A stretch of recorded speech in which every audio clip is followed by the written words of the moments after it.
Hello, I'm Tim Walker, pastor of Church Alive in Brook Park, Ohio, and I want to welcome you to Monday Motivation. And I want to invite you to meet with me every Monday at the same time as we share inspirational thoughts and ideas that I believe will help make 2017 the greatest year of your life. For more information, you can go to www.mychurchalive.com. That's mychurchalive.com.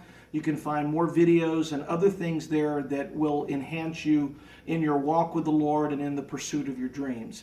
So far this year, we've been talking about what it's going to take to have the best year of our lives. And we found out that it's not just going to happen because we want it. It's not going to happen because we dream about it, we have desires.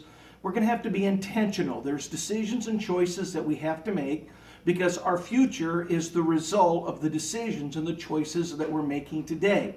That's what prepares our tomorrow. We said the first thing you got to do is you got to have a vision. Where are you going? What are you after?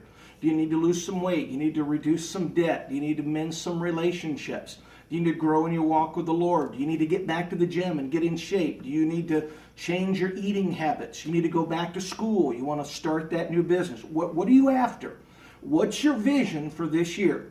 Write that vision, make it clear, set up goals so that you have a roadmap to follow and you have a way of measuring your progress. The second thing that we said is not only do you have to have a vision, but you got to have the right belief system. Your beliefs have to line up with your vision. Oftentimes, people have a great vision, but they have a belief system that cripples them and disempowers them and sabotages their dream. I'll come back to that in a moment. The third thing we talked about is you got to be passionate about what you believe. You've got to believe in it strongly. Even if nobody else but you believes in it, that's all it takes. But you got to be passionate because passion is going to drive you. Passion is going to keep you going when you get weary and when you get discouraged and when it seems like things aren't changing and when other people, are skeptical and they don't believe in you. You got to have enough passion. You got to have enough fire in your belly that you want it so badly that you're not going to let anything distract or derail you from pursuing that vision. But I want to talk, going back just to the second thing we talked about, and that is our belief system. You see, our belief system is controlling our lives. Our lives are moving in the direction of our strongest thoughts and our most core beliefs, the things that we believe at the core of our being, not the stuff that goes through our minds, but the things that we really believe. What is our default setting on life? That's what's directing us. That's what's creating our future. Just think about this. Our belief system is going to determine our actions and our reactions. What you believe about God, what you believe about life, what you believe about other people, what you believe about the devil, what you believe about yourself.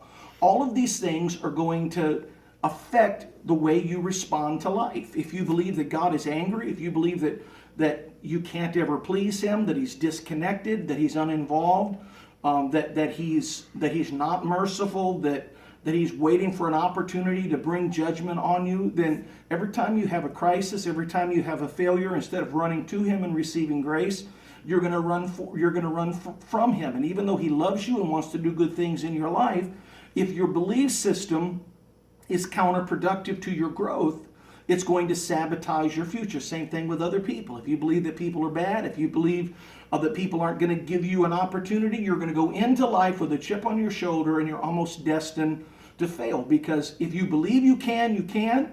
And if you believe you can't, you can't. Your belief system is directing your life. So it's important that you have the right belief system.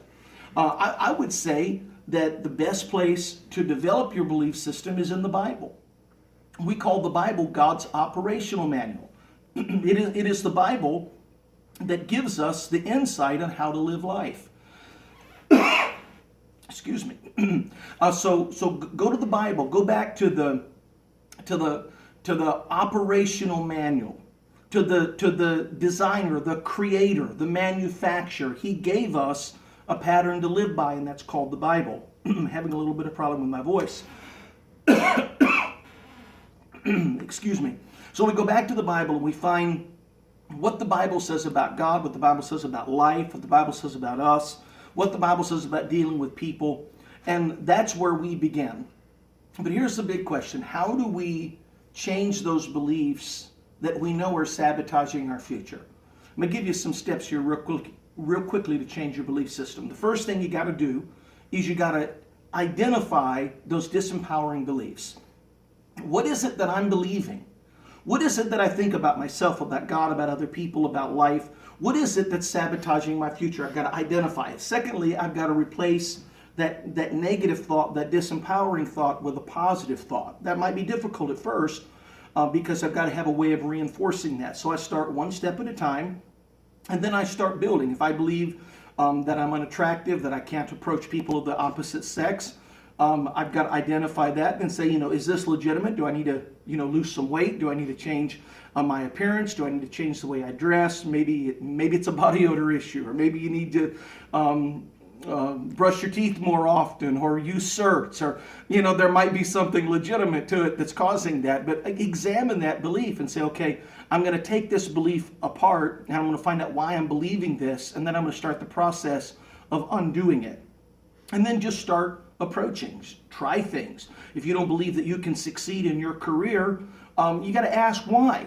So maybe you've had a history of failure in the past. Go back and say, okay, why did that fail? Did it fail because I'm incapable, or did it fail because of a series of circumstances? You're going to always see that it's about circumstances and situations and how we respond to them. So we identify those disempowering beliefs. Secondly, we ask why we believe that, and we begin the process of building new empowering beliefs. Now, in order for those beliefs to really take root in us, we need a series of successes where we prove that old belief wrong and we reinforce that new belief. So start just one step at a time, little stages, little success. Maybe you're having trouble working out. Don't try to work out 5 days a week to start with. Work out 3 days a week until you develop that habit. And then as you build your endurance and as you develop that habit of working out, then if you want to extend it to 3 or to 4 or 5 or 6 days a week, do that. So identify that belief, find out why you've accepted that belief as truth, and then begin the process of replacing that wrong belief with a right belief. The more you act on it, the more you're going to believe in yourself. The more you believe in yourself, the more focused you're going to be on your dream, and the more capable you're going to be of fulfilling it. Well, I'm Pastor Tim. Don't forget to tune in next Monday Motivation. And until then, remember, with God, all things are possible.